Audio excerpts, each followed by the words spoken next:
There is no such thing as weird. My partner said this recently and it struck me. There's no such thing as weird. And I think it's an important message, especially in a time when more than ever before, we're able to properly embrace ourselves and our interests and find our people. There is no such thing as weird, because I've always felt a bit weird and have been into stuff that society considers weird, and have definitely hung out with weird people. This is not just my opinion either. The other day, a friend saw something I was doing and called me weird.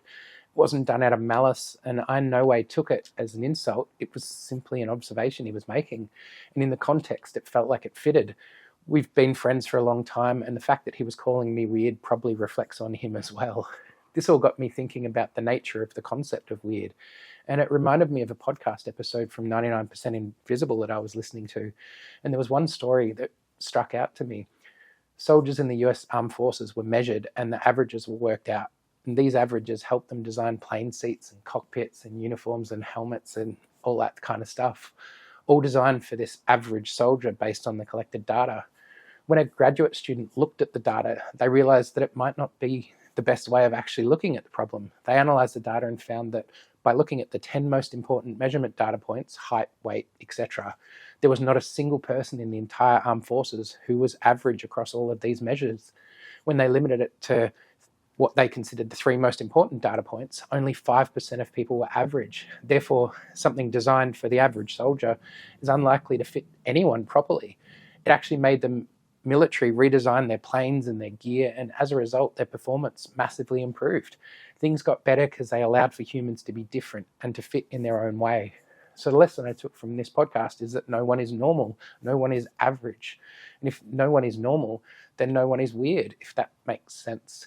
Anything that you do or are that has been described as weird is only weird when measured against this average person. And this average person does not exist. Something that you do or are is only weird when measured against someone who doesn't do that, regardless of how normal the thing may seem to you.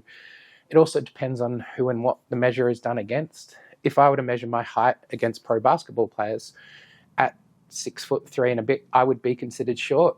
But against the general population, I'm considered tall. And I'm sure we could find a subcategory of people in which I'm average height.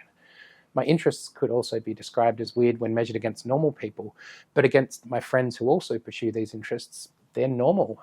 And the normal people we're measuring against probably have hobbies and interests that I would consider weird. People are also so worried about standing out, or more importantly, not being seen to fit in. Society is crafted in a way that makes people feel bad for doing things that go against the grain or that make them stand out. And this makes people feel alienated and sad and makes their lives a bit more miserable than they need to be. And society is wrong on this, like it is on so many things. What I'm saying is that one size does not fit all. We all have aspects of ourselves that are different from others, and that's what makes us humans, and that's what makes life interesting.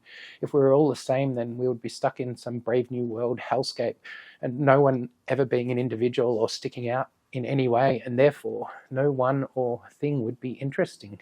We are all weird in our own ways, but as we are all weird, then no one is weird. So stop othering yourselves or others with the word weird, and just accept that the world is made up of different people and that that is good.